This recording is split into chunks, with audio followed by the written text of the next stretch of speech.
Are you going to see the screen? Yes.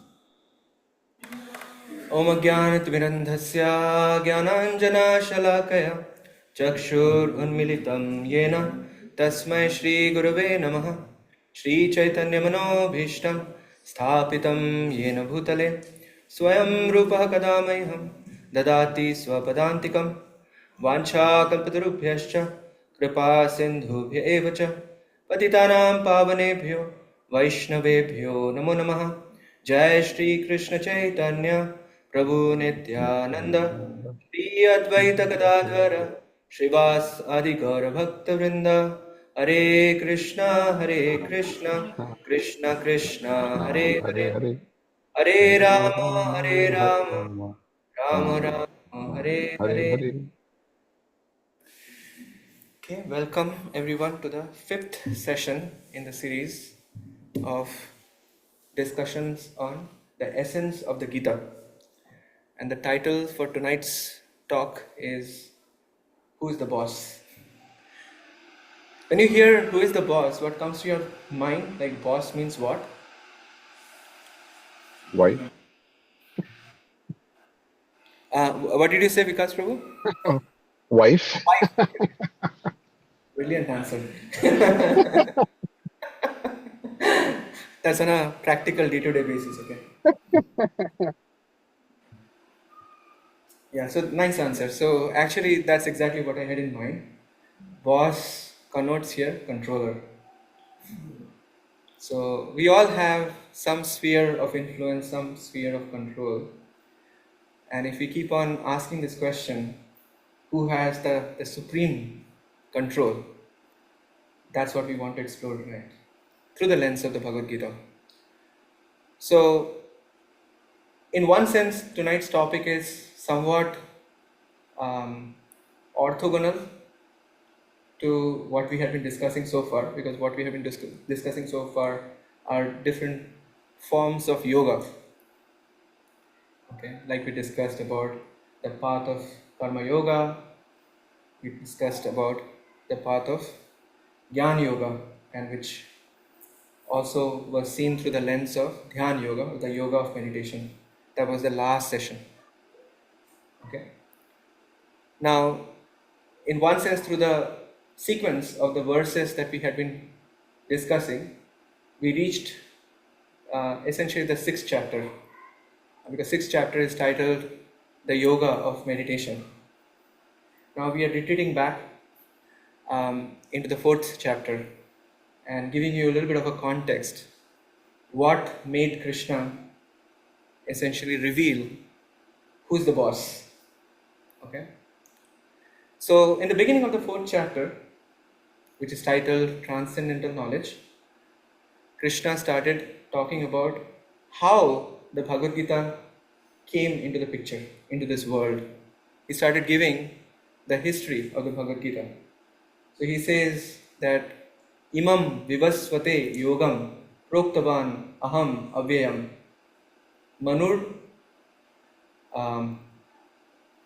Ikshvakave Abravit Vivasvan Manave Praha, and then Manur Ikshvakave Abravit. So he's kind of laying down the chain of disciplic succession through which Bhagavad Gita is flowing down. In one sense, coming directly from Krishna and then coming into the humankind. So he says that Imam Vivasvate Yogam. Vivasvan means what? Sun God. So Krishna first gave the knowledge of the Bhagavad Gita to Sun God. And Vivaswan in turn gave to whom? Vivaswan Manave Praha. He gave to Manu. So in one sense you can see Sun God is in the region of gods or demigods, right? So the first time the human beings received the Bhagavad Gita was through Manu. So because when Vivaswan spoke to Manu, that's when it made an entry into humankind. And then from humankind, you can say the entry made through the Rajarshis, those who are saintly kings. So Vivaswan Manave pra manur Ikshvakave abravit. So Ikshvaku is a saintly king in the Raghu dynasty, right? And then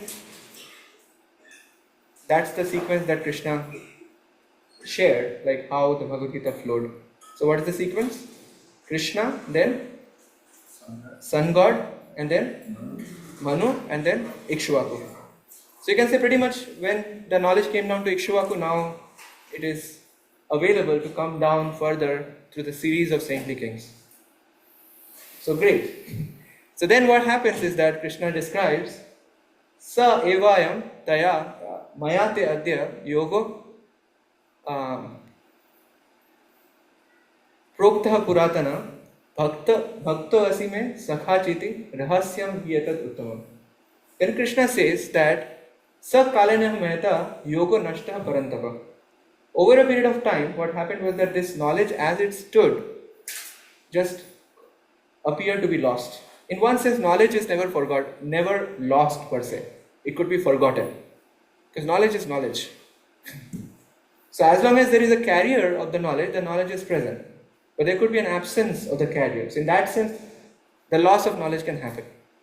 Like for example, when somebody leaves the company, what goes away along with the company is, or along with the person is, the knowledge that was kind of there with that person. So unless the person takes the time to communicate the knowledge to someone who can further take over his responsibility, the knowledge can appear to be lost. Right? Very similarly, so here, Sa Kalinaha Mehta Yoga Nashta Parantapa. So Krishna is saying, over a period of time, the knowledge as it was, it just appeared to be lost. Then what? So then Krishna is saying, Sa Maya. So right now, that same knowledge by me, I am conveying to you, Arjuna. Maya te adyam, right now. And why am I communicating to you? Because Bhakto Asime Sakha Cheti. Rahasyam hi etad uttamam. Why I am telling you, Arjuna? Because you have two qualifications. And what are the two qualifications? You are my devotee. That's number one. Second, you are my friend. Friend means one lacks the really pernicious quality of envy. Friend means one is non-envious. So when one is non-envious, then one can be qualified to receive the knowledge which is about, lot of glorification about Krishna will come throughout the Bhagavad Gita. If someone is envious, then one may not be able to really keep the knowledge intact. They will just share whatever they feel like sharing. Therefore, both the qualifications are necessary. Arjuna was a devotee and he was the dearmost friend. And because of which Krishna is choosing Arjuna and he is making that point that Rahasyam hi etad uttamam. This Bhagavad Gita that we are dealing with is not an ordinary piece of knowledge, but it is Rahasyam Uttamam. It is the greatest of all mysteries. You just don't share your password with a stranger, correct?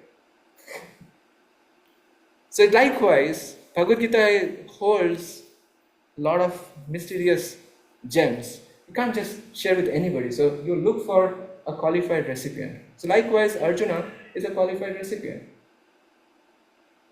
So when Arjuna heard this whole sequence in which the Bhagavad Gita got passed down through the series of saintly king, and now after the knowledge got lost, now Arjuna is now becoming the new starting point of a parampara or a disciplic chain, then what do you think Arjuna did at this point? Anybody knows what Arjuna did when he heard this? He performed his duty. Okay. So when Arjuna heard this, he just could not take it. He says that aparam bhavato janma param janma vivasvataha katham eta vijaniyan tvam ado proktavan iti. Immediately Arjuna challenged Krishna. He says that aparam bhavato janma. Aparam means what? Junior. He is challenging Krishna. He is saying, Krishna, you are junior, much junior to sun god. Sun was there in the sky. when Krishna appeared, is it not? I mean, of course, Krishna appeared in the midnight, but the previous day the sun was there, right? So naturally Arjuna says, Aparam bhavato janma. Bhavato means Krishna, your janma was aparam. And param janma vivasvataha. As far as Vivaswan or sun god is concerned, he is param, he is senior to you.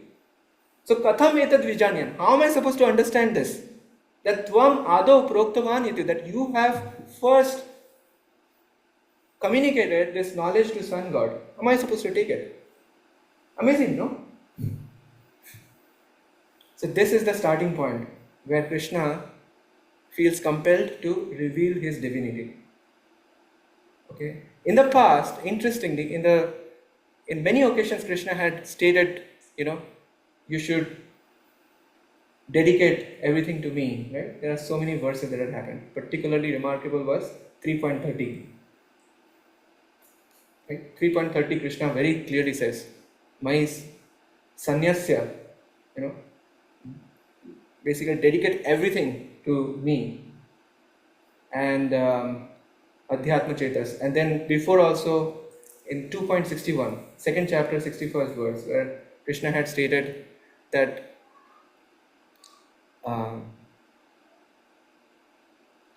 what did Krishna say there? Tani sarvani sayamya yukta asita matparaha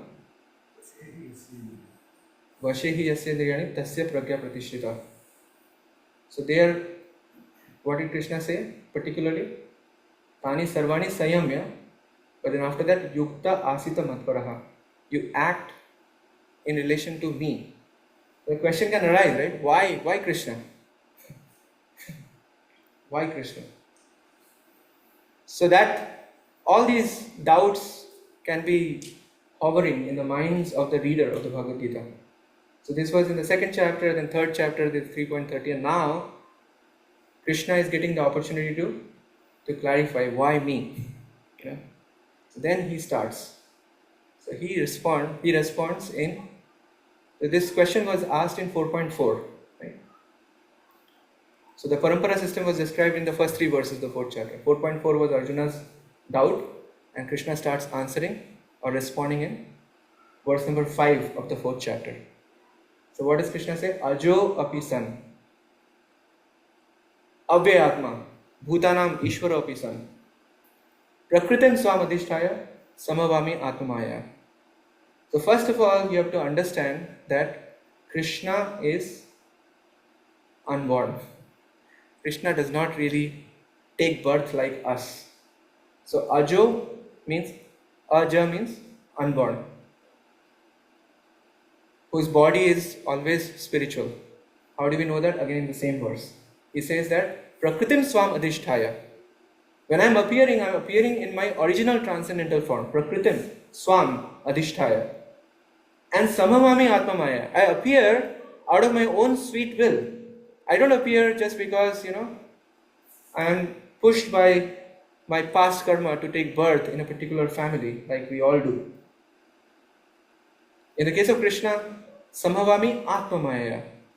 I come out of my own divine sweet will. There is nobody actually determining where I should take birth and under what circumstances I should take birth. I determine that. You see that? And therefore Krishna is Avyayatma. Avyayatma means he is inexhaustible. Krishna cannot be put into physical dimension per se. He may appear like a human being, but Krishna's form is completely spiritual. That point got established in right from the very beginning, 4.5. And then he talks about why he appears. Yada yada hi dharmasya, that comes in the next verse, the popular verse. And then he describes the three reasons I appear. Paritrana sadhunam, vinashaya chadushkritam, dharma sanstapana panarthaya, samavami yuga yuga. I come for the sake of protecting my devotees and annihilating the miscreants and establishing the dharma. These are the three reasons why Krishna appeared.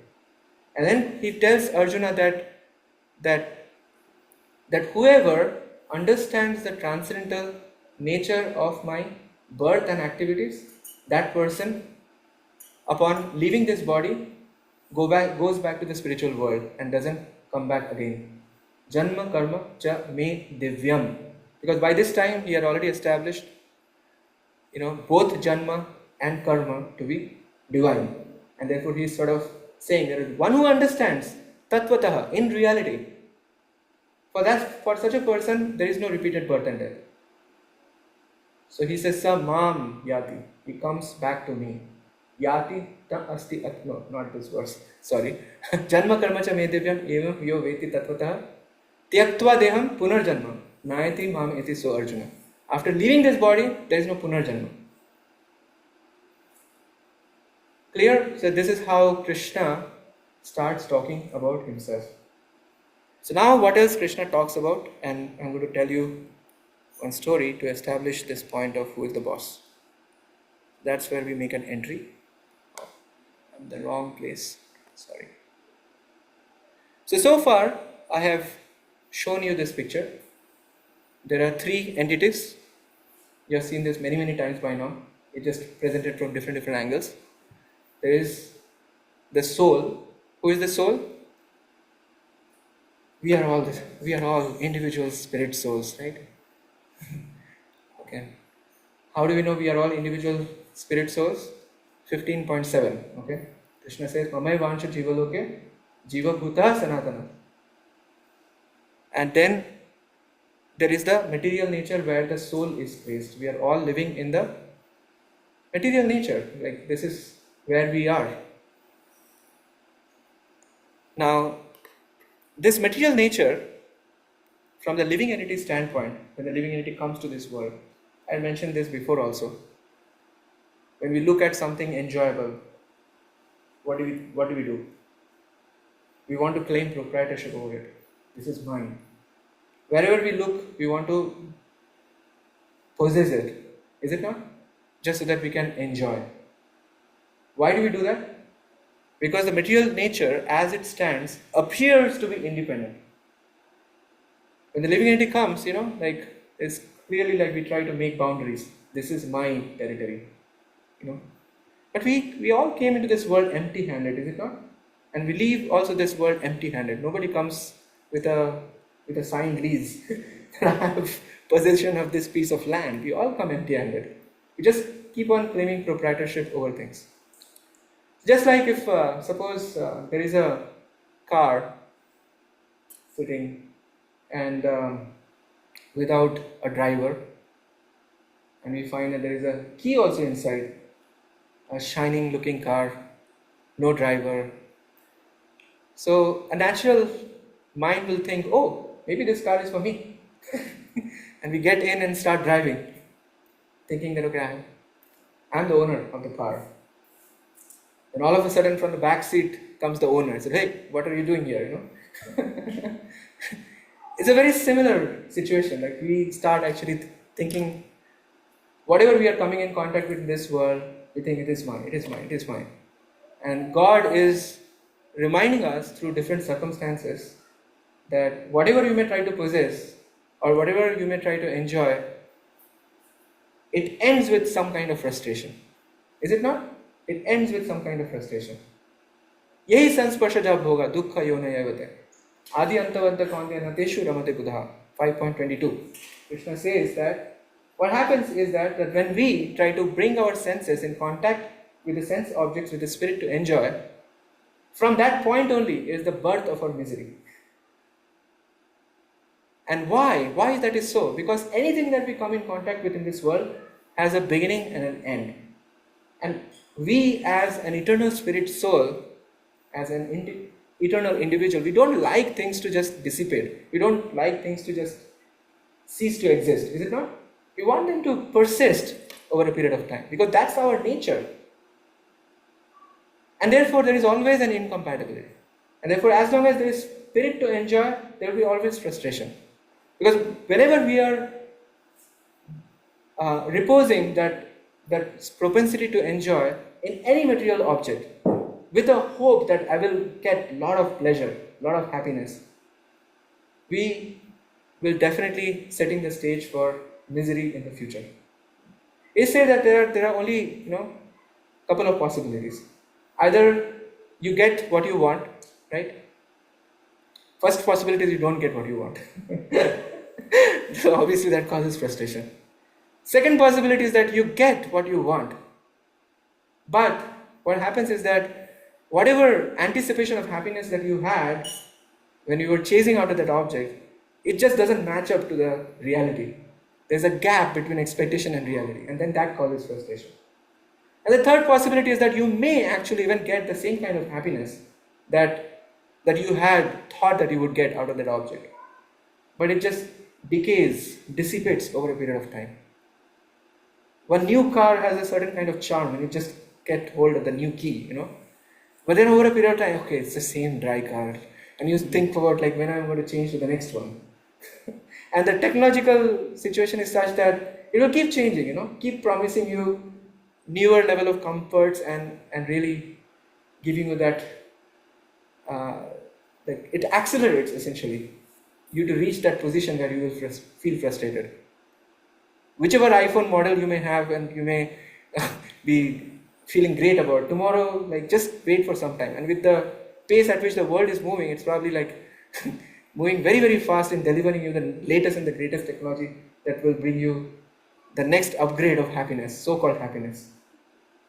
You see, these are the only three possibilities, and therefore, how can we, be happy, so to speak? So, why am I speaking all of this? Just to make this point that whenever we come into this world, we think that okay, this object doesn't have any owner, any proprietor. Therefore, who should own it? I should own it. I should enjoy it. And this is so deep-rooted. This tendency to enjoy and making that object our own is just so deep-rooted. Very difficult to give up. And then in this way, the living entity is caught in the cycle of this actions and reactions. Go ahead, Patricia. Huh? What?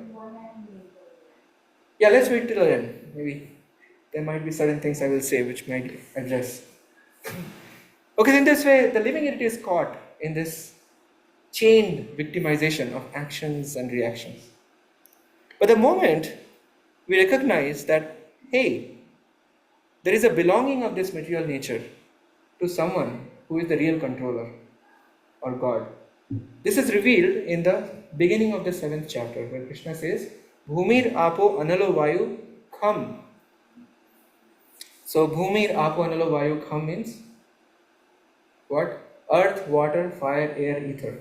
Whatever we find in this material nature, they are just made up of these 5 basic material elements. And then there are 3 subtle elements, Mano, Buddhi, Ahankar. And Krishna is saying, Bhinna Prakritir Ashtadha. These are the 8, material elements. So 5 gross material elements and 3 subtle material elements. They together compose this material nature. And therefore Krishna is claiming proprietorship over this by saying that this is my energy.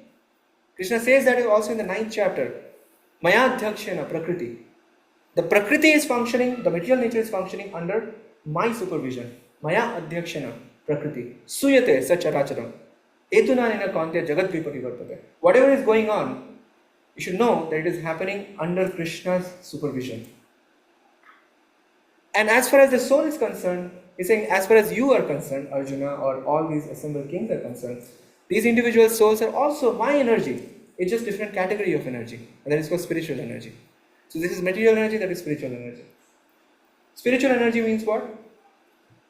Wherever we find consciousness, that is spiritual energy. Okay. So if you look at this particular speaker or this microphone stand or this harmonium, these are all on the right hand side, the material nature. And when we look at ourselves, our body is part of material nature. And our mind, intelligence and ego, that's also part of material nature because it is subtle material nature. But who we are actually, we are spirit soul who is riding in this chariot of this body, right? This vehicle of this body. And that is what is the product of spiritual energy. That's the soul. And therefore Krishna here is creating a sense of belonging. You see that? That this is my material nature and you are mine. That's what Krishna is doing here. There is a sense of, we should feel a sense of belonging to Krishna. So that's what Krishna does in the beginning of the 7th chapter. Okay, so when we understand that there is a sense of belonging, then what should happen is that on this side, we identify that God is controlling everything that is going on in the material nature. Everything is under Krishna's supervision. You see that? And as far as I am concerned, as far as we all are concerned, because there is a sense of belonging to that source of our existence, so therefore we should be connecting in love. Right? So from Krishna's side, there is essentially love flowing here. On the other side, there is control flowing here. You see that? There is love flowing, there is control flowing.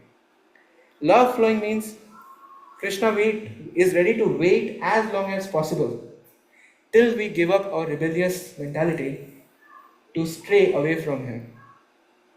He is willing to wait as long as possible. How do we know? He is residing with that individual soul as the super soul in the same body.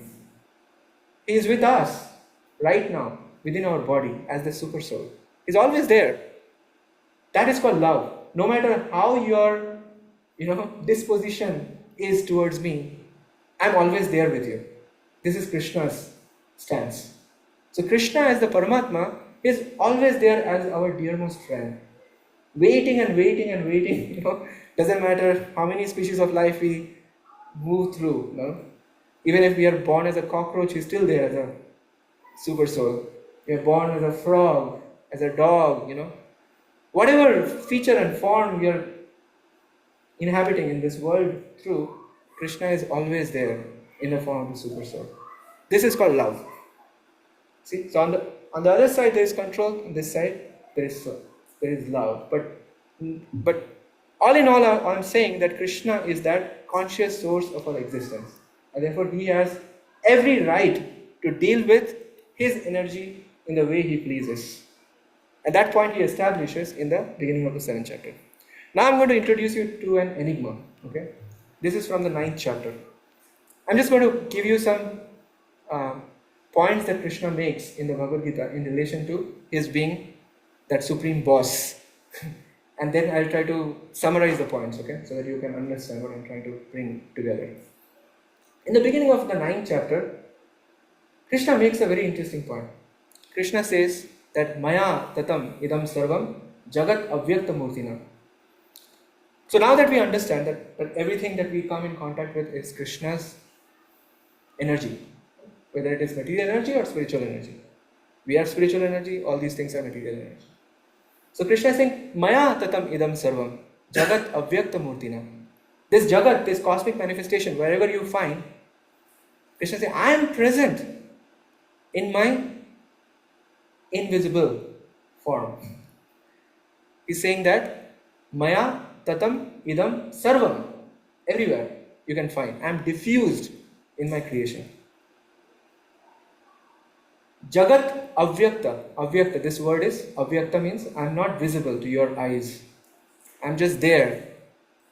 And if you refer back to the previous diagram, I am there in the form of my energy.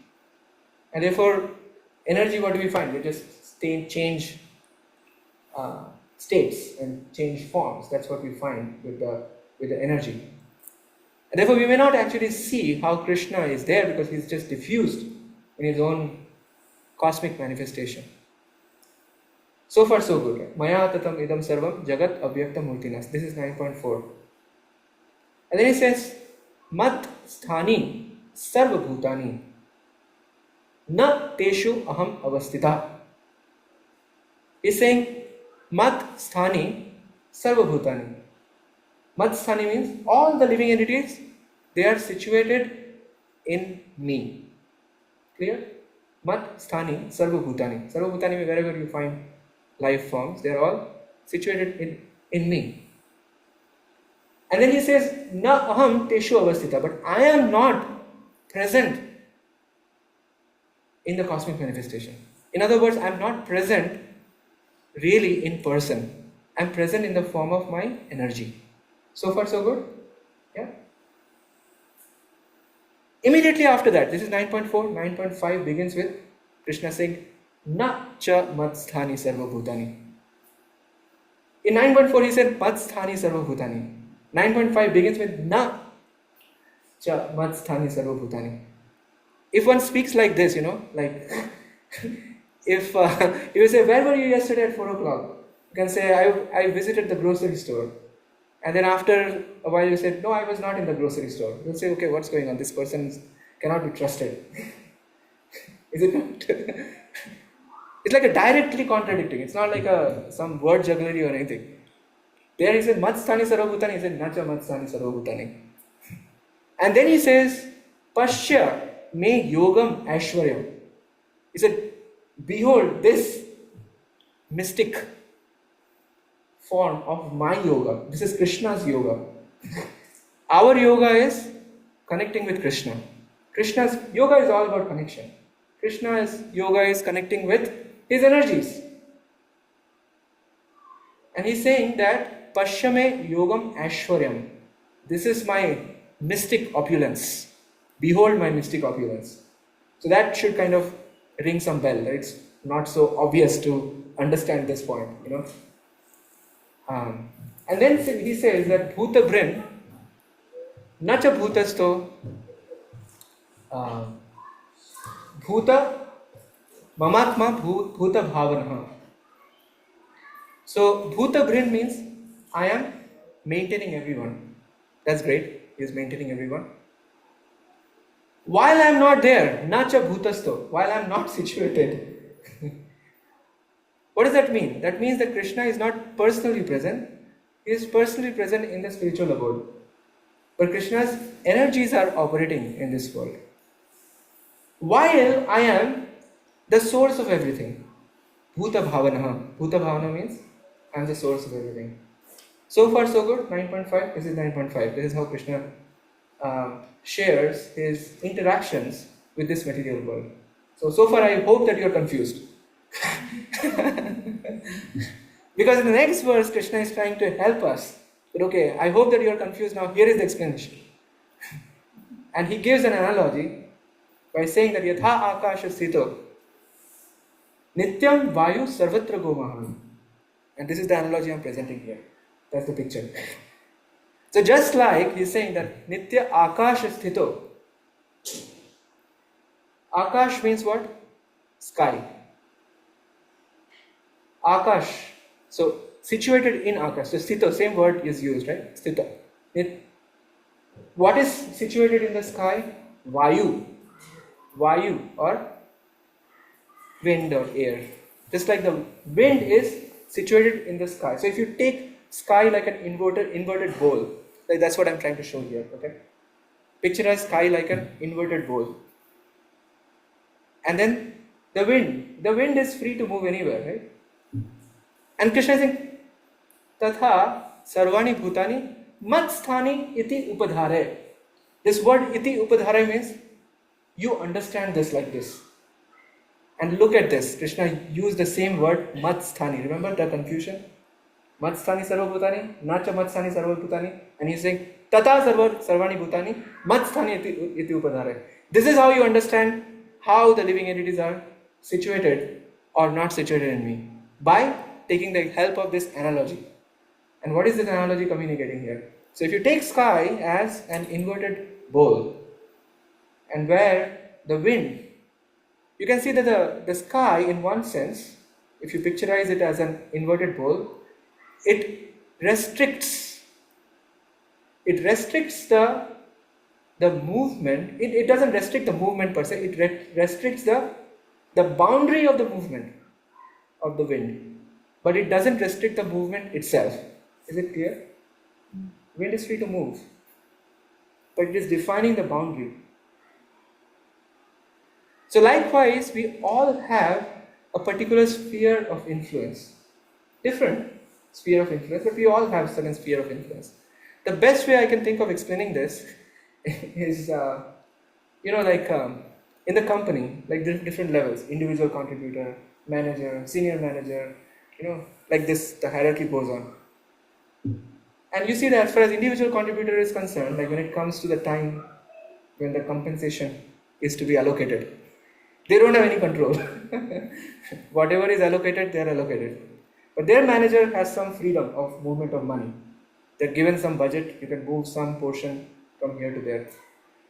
If you go to a higher level, they have a bigger degree because they have multiple teams under them. They can move the money even across teams and go a higher level. They're in much bigger sphere of influence. How much they can move that money around. So you can think of all living entities likewise have different amount of spheres of influence. But within that, they have freedom. Is it not? So just like this wind, the wind is restricted by this sky, but is still free to move anywhere within that boundary. So Krishna is saying, just like that, all the living entities are situated in me. That I only define their sphere of influence, but I do not take away free will from them.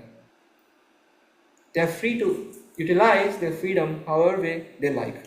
And that is why I wrote that as far as the living entity is concerned, they are simultaneously dependent and independent at the same time. Because they have volition power, they can use the free will however way they like. But at the same time, they are dependent by that sphere of influence that got created and the configuration of matter that is presented before us, which defines our current set of circumstances. But we have freedom. How we utilize that, that's completely up to us. It's just like suppose you board a flight from Bombay to Chicago. Now, once you have boarded that flight, it's supposed to land in Chicago, not in Boston. Right? So that boundary is sort of defined.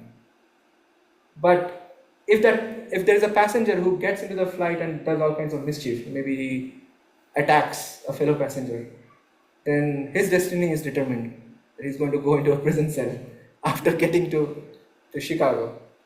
So he has freedom to choose however way he wants to function.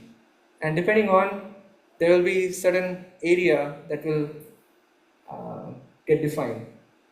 And therefore the common analogy is given of a bull connected with a nose, with a rope, right? With a string. And the pole, like the length of the rope determines how much freedom that bull has. If the bull is very well behaved, the string would be a little longer. But if the bull is not so well behaved, it will get shorter and shorter. That's how karma works in our life. That's exactly how karma works in our life. So karma is basically coming into our life to curtail our freedom in different varieties of ways. But overall, we all have certain free will within the given circumstances of life. This is how beautifully Krishna is describing how he is controlling. The whole presentation is in the context of who is the boss. You can see how Krishna is acting as an amazing boss, like who is maintaining the right balance of freedom and at the same time defining the right kind of territory of influence. And then Krishna also talks about himself, because in the context of the same analogy, because he is identifying himself as completely detached from whatever is going on. Usually what happens is that when we create something, what happens? Immediately there is an attachment that develops, is it not? You create a new software, you will say, this is my software, I created it. You create anything in this world, you will develop an attachment for sure. And Krishna here is describing in the same sequence, he says, this srijami puna puna. Again and again I create and annihilate, this cosmic manifestation. But I always remain completely udasina asino. I udasina vat asino. I always situate myself in a position of udasin. Udasin means completely indifferent to what is going on in this material world. He is not at all worried about those minute details of the actions and reactions, how they are manifesting in the lives of different people. Because people may say, okay, oh, God did this to me. But you can see based on these verses, Krishna is not at all involved here. They are simply caught in the laws of material nature. That's the point I want you to understand. They're simply caught in the laws of material nature. So whatever they're getting, they're governed by the laws. Krishna has set up the laws and they're operating nicely. And all we are getting is different varieties of reactions which are coming through the laws that are established by the Supreme Lord. Krishna is aloof, he is enjoying the spiritual abode. He has nothing to do with this material world, whatever is going on. Is it clear? So this is just like a CEO of a company. I think this analogy is good. Even when the CEO of a company is not really physically present in the company is still running. That person may be, flying to Paris and he's playing golf. The company is still running because his influence is there. He has set up the system in the company. The laws have been already established, the processes have already been put in place, and therefore the company is functioning. And he's just happy playing golf. And similarly, Krishna is also like that.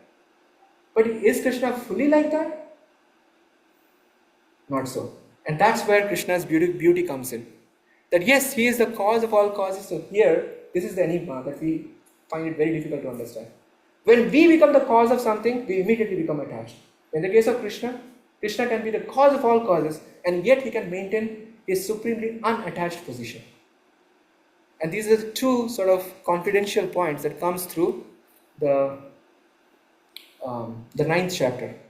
Okay. What else Krishna has set up for us? Let's see. So now it's not exactly that Krishna doesn't care. As I said, there is a loving reciprocation that is there from Krishna's side. Krishna is waiting indefinitely, practically speaking. When is this conditioned soul going to turn towards me again? That's a hope. And for that, he sends different conditions in this material world just so that we can recognize that this is not fit for me to seek permanent residence.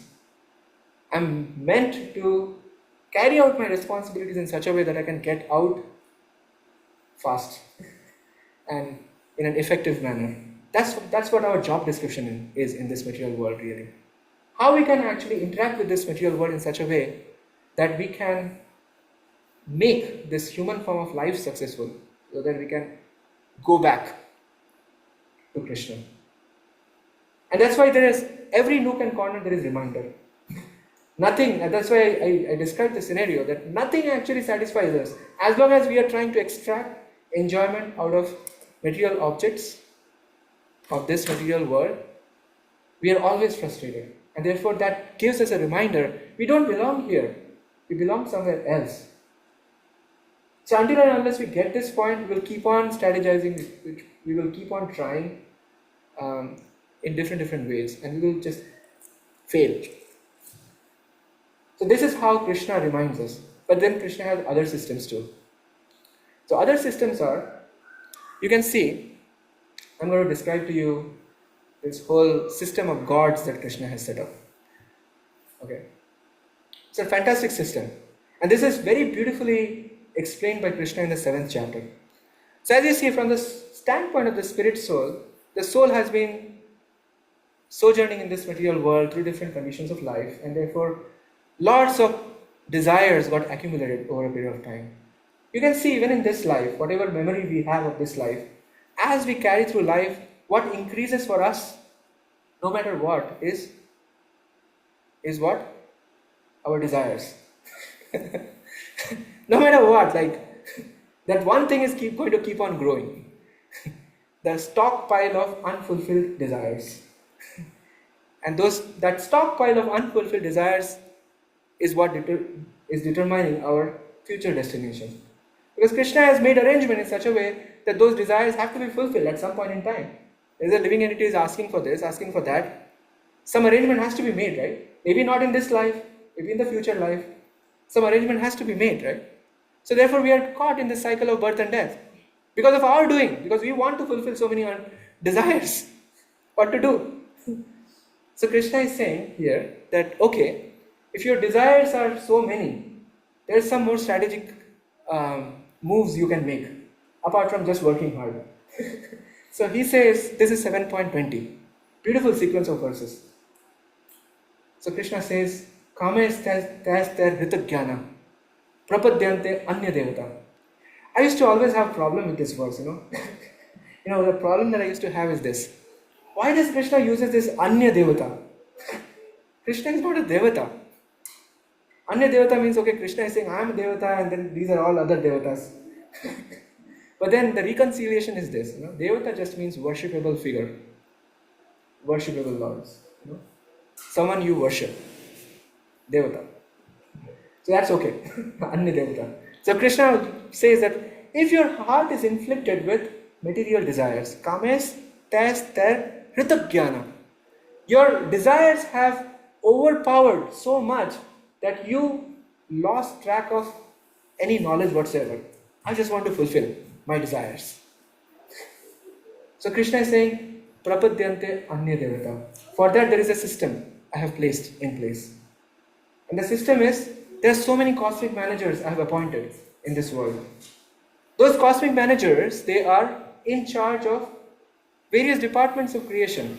Like for every single thing there is a devata. There are 330 million of them. There are so many that we can't even remember the names, what to speak of worshipping them. It's very hard.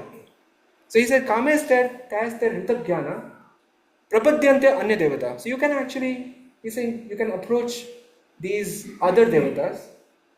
Then what's going to happen? Okay, you approach in this way. Prapadyante anya devata, tam niyamam asthaya prakritiya niyata swaya. You have to follow just whatever rules and regulations are there prescribed by the Vedas to just satisfy them. You perform this yagya, that yagya, and this way you satisfy different demigods and they are happy giving whatever you want. You have material desires, you want to fulfill them quickly.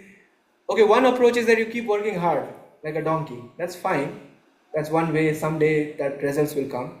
Another way is that you can, please some of these cosmic managers. They have easy route to some of your desires. Sometimes you may feel like, okay, I'm always like poor in my health. Sun God is there for that purpose. You want to develop education, Saraswati, Mother Saraswati is there. You want to develop profit in your business, Ganesha is there. In this way, different devatas have been appointed for different purposes. And if you please them, yes, you can satisfy those desires. Then here comes more detail. Krishna says that yo yam tanum bhakta. Whichever, like out of these 33 million, you can choose one, let's say. Yo yam, whomever you have chosen. And then Shraddhaya Ichchati. Shraddhaya, you want to basically develop your Shraddha towards that individual.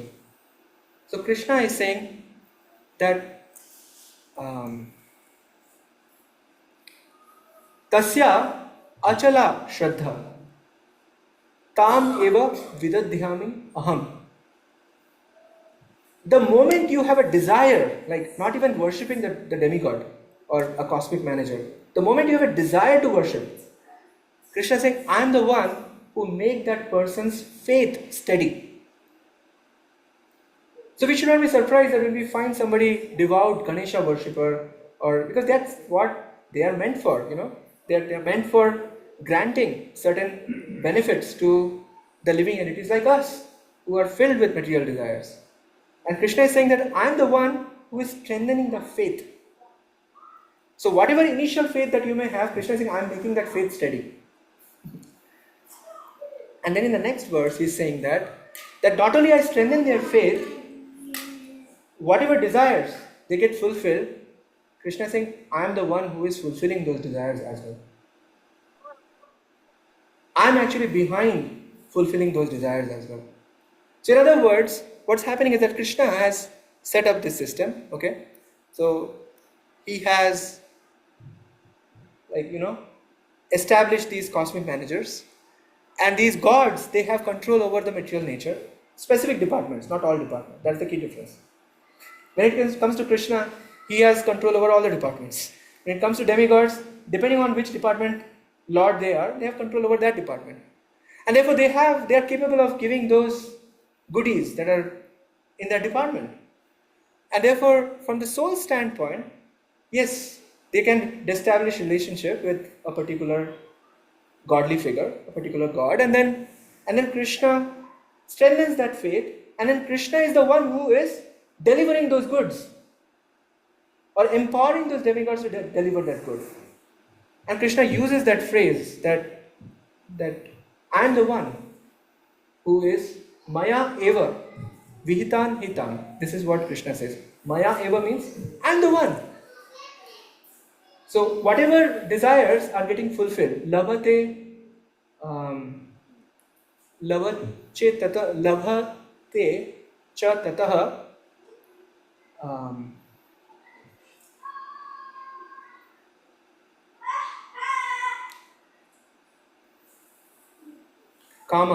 Kaman means the same word that Krishna used, that when the heart is inflicted with desires, one is approaching the demigods.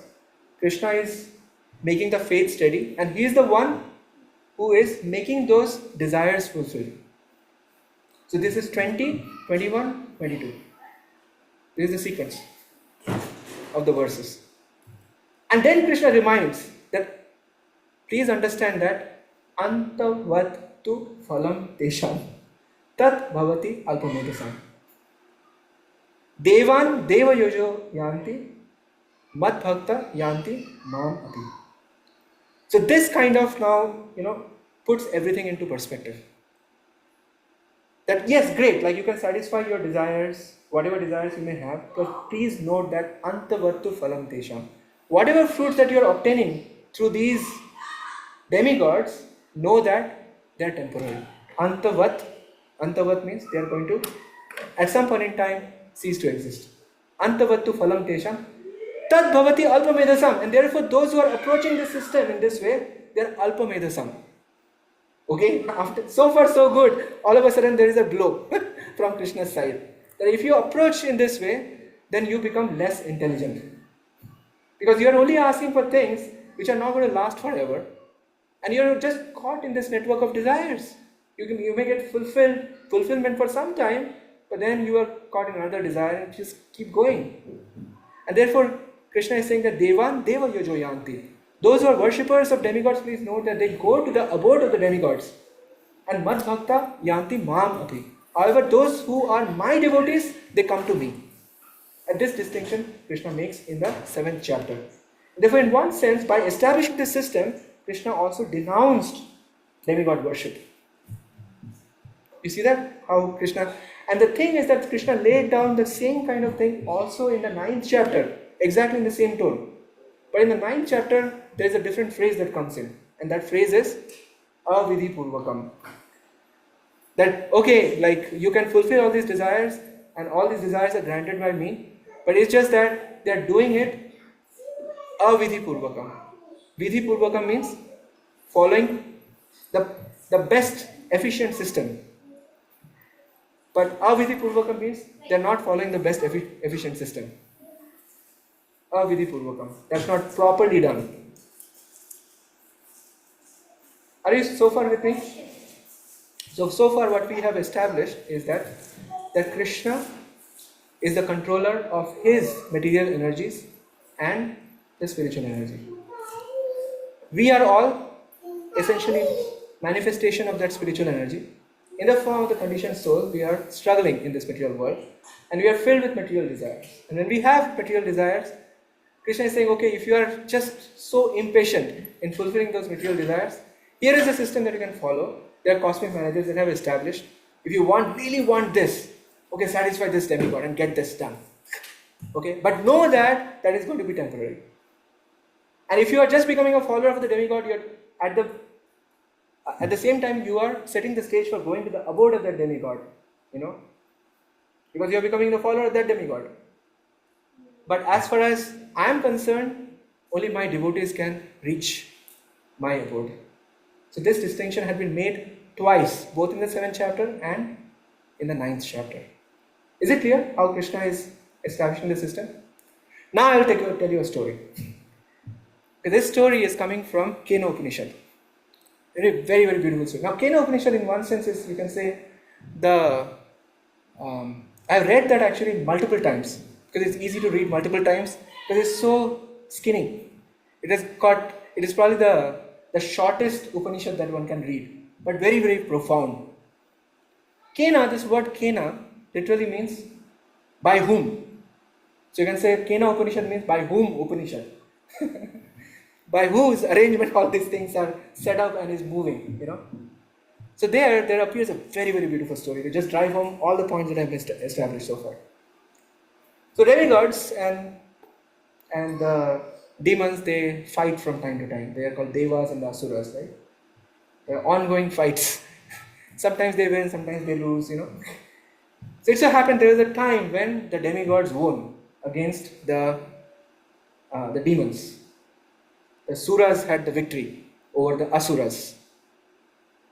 And somehow the demigods got a little puffed up. We did it. That spirit came. Quite familiar with us, by the way. When we achieve something in this world, as I said, when we find something we want to enjoy, when we achieve something, we tend to give credit to ourselves exclusively. We have a role to play, but not an exclusive role to play. So that's what happened to the demigods. They started feeling proud. Yes, we did it. At that very moment, they saw in the same battleground where the battle took place, they had defeated the demons. There is one yaksha who is going up and down. They're thinking, hey, we won the battle. Why is this guy coming and like he's walking very confidently, back and forth as if like he has won the battle. Now yakshas, who are yakshas? Yakshas are just agents of Kuber who have sovereignty over some treasures down the universal plane, somewhere down. So compared to the demigods, they are, just some creatures, lowly creatures. And here is a yaksha, like a tiny little yaksha moving back and forth, and they're thinking, okay, who is this guy? So now they want to find out who is this guy, but they just don't want to go and send their best general there to figure out who is that. Because we don't deal with like yakshas. They are trying to find out who is the lowest of the demigod that they can send. That they figured, okay, Agni could be a good one to send. So Agni, you go. And the specific name of Agni that was mentioned there is Jata Veda. That's the name of the Agni that was used. The Jata Veda, you go and find out. Now, Agni was also very puffed up at that time. Okay, out of all the demigods, I got chosen. Let me figure it out. So he pretty much crashed into, Yaksha. Like, went straight there. And he found that there is an invisible wall that got formed. He could not approach beyond that wall. So he got so shocked that, okay, and just looking at the Yaksha, he got so much of bewilderment, that instead of asking Yaksha, who are you? He was just stunned. Yaksha in turn asked him, who are you? And Agni said, you don't know me? I am Agni Dev. And then he asks, okay, you are Agni Dev. What are your powers? What can you do? So the Agni Dev said, I can burn anything. I'm capable of burning anything on this earth. So then Yaksha took a blade of grass and placed there. So can you burn this? And then Agni started trying to burn. Now he cannot retreat back. He has already taken the challenge. And no matter how much hard Agni tried to burn that blade of grass, he could not manage to burn. Oh my God. And he quickly returned back. And then everyone was curious, what did you find? What did you find? And then he said, sorry, I could not find anything. I still could not figure out who that was. So then the next demigod was chosen. This time, wind god was chosen. I'll explain to you the whole, okay, purport, that you understand the sequence, why that was the sequence. So wind god was chosen. Wind god, same thing. Like he also felt a little puffed up that okay, I got chosen, went there. Instead of he asking that question, who are you? Yaksha asked him, who are you? And he said, I'm wind god. And the word that was used there is Mati Rashwa. That was the word that was used for wind god. And then he said, what are your powers? He said, I can move anything on this earth. By my power, things move on this earth. So again, he placed a blade of grass, the same blade of grass which could not be burnt. Can you move this? And wind god tried his level best and he could not. And he felt so humiliated. He returned back immediately. Now this time the demigods thought there is something problematic here. So this time Indra himself decided. Indra is the king, right? So he decided to go and figure out. Now Indra this time was a little cautious. He was more thoughtful, not like Agni and wind god. So he very thoughtfully approached. But by the time he reached there, he found that instead of Yaksha, there was a beautiful lady who was pacing back and forth exactly like the Yaksha. So this time, instead of Yaksha, it was a very, very beautiful lady. And then when he went closer, found, oh, I know who this is. This is Uma, the daughter of Himalayas. That's how the Kena Upanishad describes. Oh, this is Uma, I know. And then he, became even more humble and kind of submitted himself before Uma. And then he asked in a very, very humble manner, who was that? And Uma's response was, that was God. So this whole sequence of event has a lot actually meaning for all of us. That's why I'm narrating this story. So what happens is that we all are in some sense searching after God, searching after meaning in life. Why is this happening? Why is that happening? Cause of all causes. Scientists are also looking for God in their own way. Right? They're trying to really looking deeply into why is this happening? What is the root cause of this? What is the root cause of this? You keep on going down that whole chain of thought, you will arrive at God ultimately, if you are able to arrive. So this is called empiric means of searching after God. So Agni represents that because, like in the sequence of the universal manifestations, you see Bhu, Bhuvar, Swar. This comes in the Gayatri Mantra also, Bhu, Bhuvar, Swar. So Bhu is earthly plane. And who is the demigod of the earthly plane really? The Agni. And Bhuvar is the subtle layer. So Agni is the demigod who is representing that kind of search after God by empiric means, by gross intelligence. Gross, subtle intelligence. If you consider brain, it's gross. So in other words, like when we are just trying to bring things together in our lab and try to understand matter, this is like tinkering with material elements to search after the cause of all causes.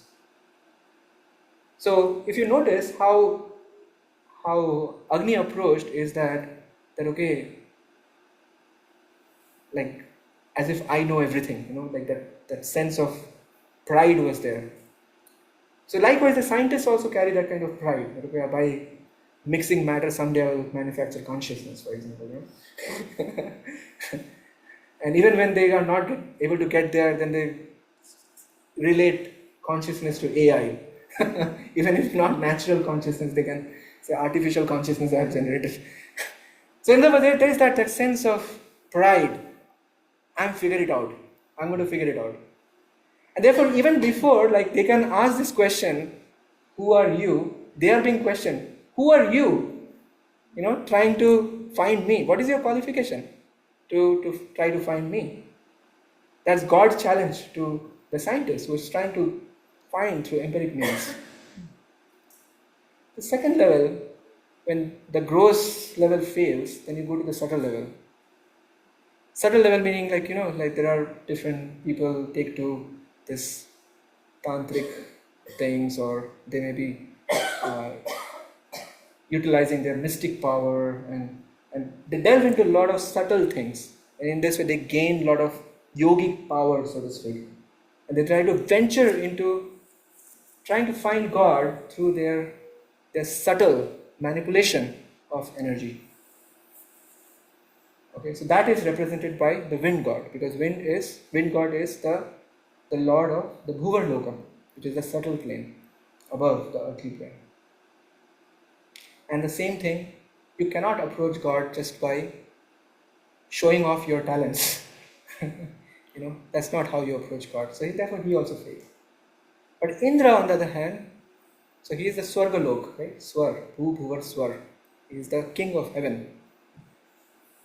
He is the Lord of sacrifice. He understands that what is the right way of approach. The right way of approach is to approach with the mood of sacrifice. So he was humble in this particular occasion. He had that feeling that, okay, I myself may not be able to figure out, if I have to ask somebody else. And that somebody else who was manifesting here was Uma. Now if you read Uma in reverse, it is Om, A-U-M. Last time we had a lot of discussion on Om. So Uma here is basically representing a representative of God who can point you to God. So if really there is genuine humility in the heart to know God, then Krishna disappears, but he sends his able representative to show what are the qualities of God, who really God is, to reveal God to us. So remember, this whole thing started with they're getting puffed up after emerging victorious in the battle. So God is indirectly showing the demigods that hey, that victory that you are taking so much pride in, I was the one behind. So in our life also, when we take stock of what we have gone through, to come to wherever we are, sometimes we take great pride in, I'm a self-made man, or whatever. There is no such thing as self-made, So then through the agency of God's representative, so who is God's representative, really? What do you think is God's representative? Guru, spiritual master. Spiritual master is the key. It's through Guru only one can understand God. I didn't go into a lot of detail about how Kena Upanishad distinguishes between seeing God and understanding God. If you saw, like Agni Dev and Wind, Vayu Dev, they were both able to see, but they could not see. Just by seeing, you cannot see. Duryodhana was also seeing Krishna on the battlefield.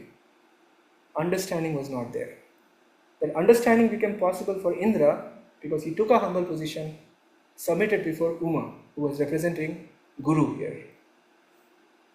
And this is the way we understand life. In our life, when we are going through moments of victory, or whatever it is, we have to understand that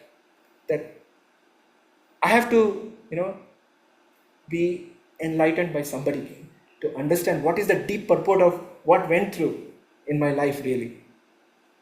It is God working through it, but we cannot see it. It has to be shown by somebody. And that is why in the 4th chapter Krishna says, Tadvidhi pranipatena pariprashnena sevaya upadekshati te jnanam jnaninas tattvadarshinaha. If you really want to understand, if you really want to come in touch with that knowledge, you have to accept a bona fide spiritual master and go through the process of submission, inquiry, and service. Only then the knowledge comes. And that's the point that Krishna establishes in the very beginning of the 4th chapter when I was describing how this discussion started. Evam parampara praptam. That parampara is established by the able representatives, by the chain of disciplic succession. And when we are receiving knowledge through such an able representative, then we can understand how God is operating in our life, how He is the real controller, not us.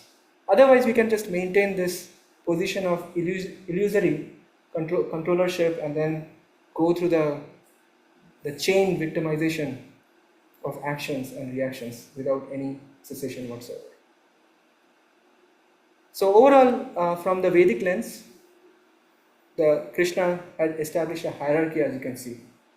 So therefore, our understanding from the lens of Bhagavad Gita is that it's a monotheistic understanding of God. Sometimes people also say it's bi-monotheistic because there is Radha and Krishna. But it's not just bi-monotheistic, but it's also polymorphic at the same time, because God also appears in different forms like Narsingha, Varaha, all these different Vishnu tattvas. But it's not just polymorphic, but also there is a hierarchy of lords. Like as you see that Krishna is setting the cosmic managers. That means Krishna is over, and that he is the one who is strengthening the faith between the worshipper and that particular demigod. He is the one who is giving the goodies that are coming back. So there is a hierarchy. So therefore, our system is really bi-monotheistic, polymorphic, hierarchical system. So it's not that straightforward as saying that it's a polytheistic. I hope that makes things very clear what Krishna's position is.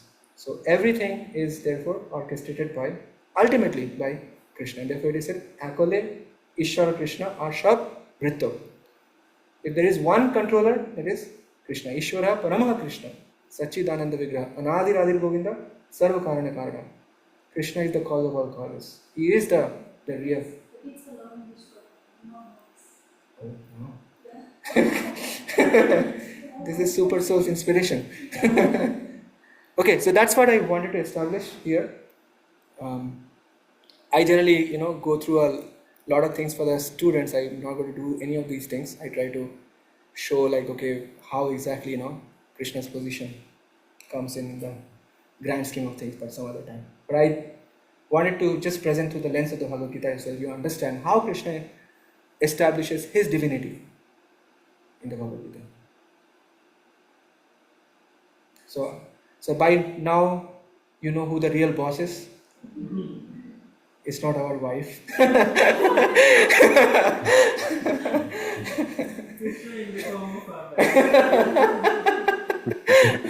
Anyways, I'm just joking. Okay, any question, any discussion, any comments? Patricia, back to you.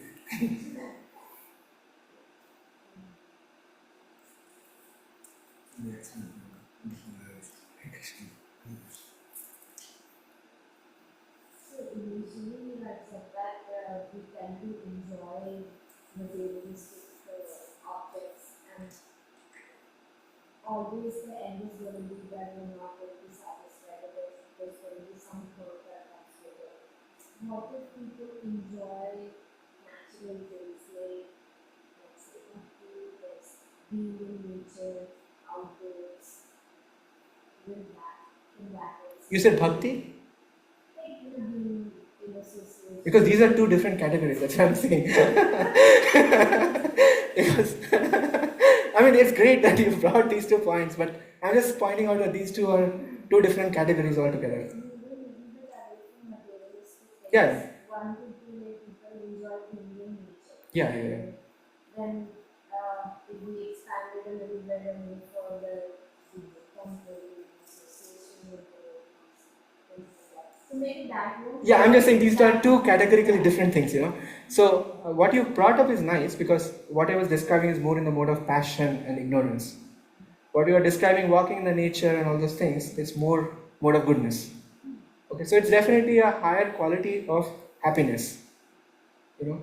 Next session is all details about that. Okay, details of like how the shades get created through the modes of material nature. I called it yoga of interaction. That's the next week's topic. But just to kind of understand this further, even when we are in nature, those who are whose lives got stolen away by tsunami, they were also enjoying nature at some point in time. And all of a sudden, you never know when actually nature can also attack back. Because we are all actually ultimately controlled by the laws of material nature. That's what we have to fundamentally understand. And that's what I was trying to establish here. There are a lot of invisible things that are going on. And it's very complicated. You can see how Krishna balances the system in a very beautiful way. He controls and at the same time doesn't control. And he controls in a very subtle manner. And therefore it gives us an appearance as if I'm the center of everything. And that's the part that we have to kind of slowly understand, that I'm not the center of everything. We have to always stay with the big picture, that no matter what, my position is, just like you said, is that I'm a bhakta. Whether it's a position that is established voluntarily or involuntarily.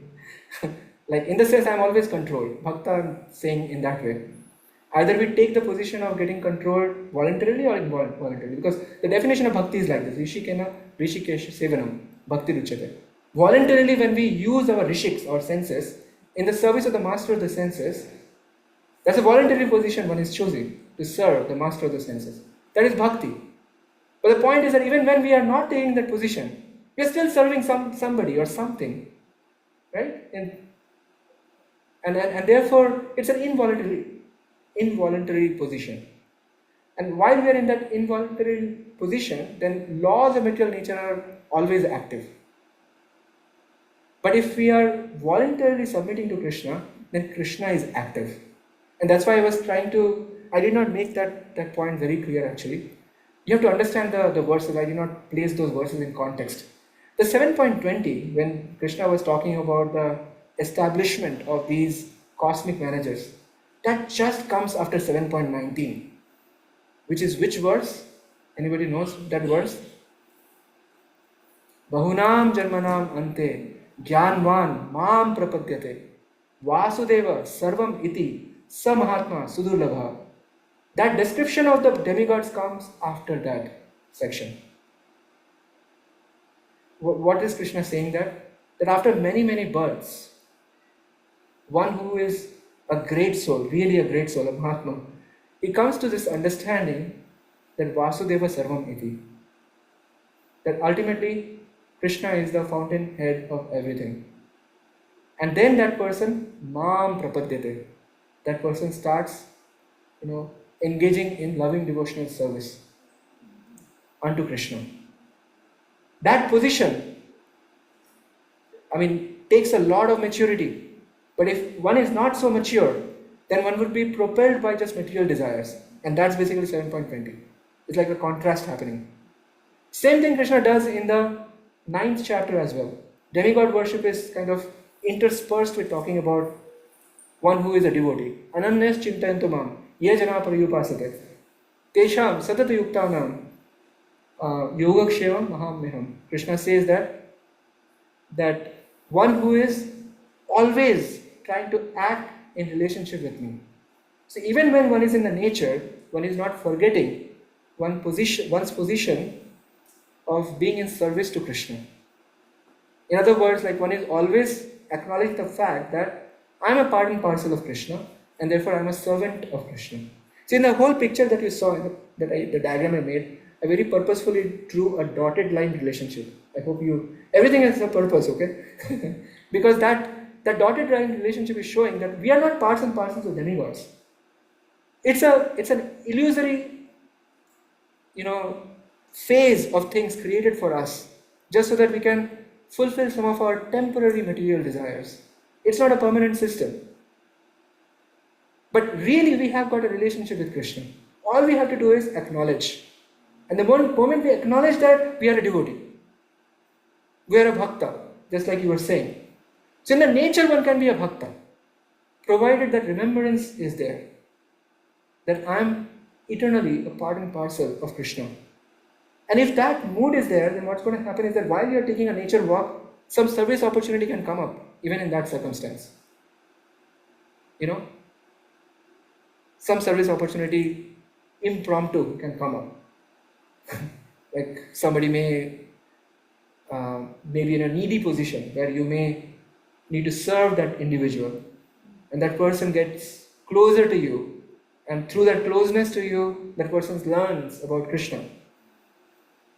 So the door for Krishna Bhakti gets opened up for that individual all of a sudden, and you get the opportunity to engage in a loving devotional service while taking a walk in the nature. So it's a function of our consciousness, how we are actually conscious of our real position, our ontological position. That no matter whatever circumstances I'm in, I'm always a devotee, I'm always a part and parcel servant of Krishna. If that mood is there in the office also, you are actually not in the office, but you are a bhakta. You understand? Because different kind of processing of thoughts will go on in the office. And that's what we want to go towards. Because even in the mode of goodness, yes, there could be problems. And the problem is that we may start thinking better than, there can be an attitude development of better than thou attitude. I'm going to bring that up next week, but not next week, next time we are meeting. Does it make sense? So mode of goodness is not good enough, that's what I'm trying to say. I have a very good example of this. Yeah, go ahead. So, back in Mumbai, Yeah. Ganesh Chaturthi is celebrated very. Yes, of course, pompous manner. Exorbitant. Yeah. And everybody goes in a mode of goodness during that time. Yeah. Like everybody, all 10 days, everybody will, not eat meat, right? And will be in a very bhakti mode. But then there is the point that you mentioned, Prabhu, that arrogance. Slowly, the bhakti converts into arrogance. Like, Hamare Ganpati is best. Not your Ganpati, They start comparing the gods also. I always feel that the Ganpati is Ganpati, right? Yeah. How can you compare? But then within one lane also, then there will be division. That okay, you guys are not doing this because the ego comes, the ego clash. Exactly. That this is how it should be done. So I believe that it's very easier from bhakti to move into I would say mode of goodness. from a mode of goodness to go into mode of passion, you fall down. Correct. Then now you're not doing it to please the Lord, but you're doing to please your own senses. Exactly. Yeah. Great point. And that's what I recollected when you mentioned that. Yeah, Thank you for sharing. So Katisha, does that answer your question? Your devotees are drop. Okay. Yeah. But that's another level. Yes. PDS. Any other question? I was just curious. Yes, You Vinay. mentioned about these laws that Krishna has set up in the material world. What kind of laws are those? Okay, so some laws we find through physics. We discover through physics, like when Newton looked at the apple falling down, it took some observation to say, okay, really there is a gravitational force attracting, and even like there are so many constants, right, in physical constants that are maintaining the conditions of this universe. Like we take it for granted, right? Even when we are coming up with all these inventions which are relying on these physics, what is the guarantee that they are going to stay like that forever? There's an implicit faith, right? that there is somebody maintaining these constants, physical constants, to be as they are. And we can study in physics and chemistry all these books about them, and be happy about applying them. These are laws. So laws come at three levels. There is physical laws, which you can actually, you can say, characterize with quantitative equations, and you can actually develop a lot of further formulations, and you can create all these different applications of those physical laws that are governing. Next level of laws are called subtle laws. Subtle laws are those which you cannot put in the form of equations. They're just there, which we have to accept on the basis of the scriptures and on the basis of our experience. Laws of karma belong there. You cannot put equation for laws of karma, unfortunately. It's subtle. So these are called subtle laws. But there is a highest law also, that is called spiritual laws. So in both subtle laws as well as in the physical laws, you can see that Krishna is not directly involved. He's just setting them up, and then they are functioning. And you can observe them, you can explain things on the basis of them. That's all you can do. But then spiritual laws you can't even explain, because Krishna is personally involved. When there is Krishna's direct reciprocation is there in the lives of the devotees, sometimes maybe the battery is gone. It's fine. I can speak louder. So I think in the case of those kind of laws, the spiritual laws, you cannot even, just like in the law of karma, sometimes you can relate. You cannot relate always, but sometimes you can relate. But in the spiritual laws, when Krishna gets involved, it's like total bewilderment. Like in the case of Prahlad Maharaj, Hiranyakashipu is coming up with all these fancy means of killing Prahlad. Putting him into the snake pit, throwing him off the cliff, putting him under a mad elephant, coming up with all these fancy ways of killing, administering a poison. Prahlad could not be harmed at all. This is spiritual laws. Krishna is directly involved in the life of Prahlad, protecting him. So likewise, in our life also, when we take steps towards Krishna, when we are, let's say, embracing the process of hearing and chanting, Krishna is very active in our life. Sometimes we cannot fathom how Krishna is orchestrating things in our life magically. And that's why I invite you to actually take up this process of hearing and chanting and see the magic happen in your life. And that's the spiritual laws. So these are the three levels at which the laws operate: physical, subtle, and spiritual. Yeah, we can do chanting. Vikas Prabhu, you're okay?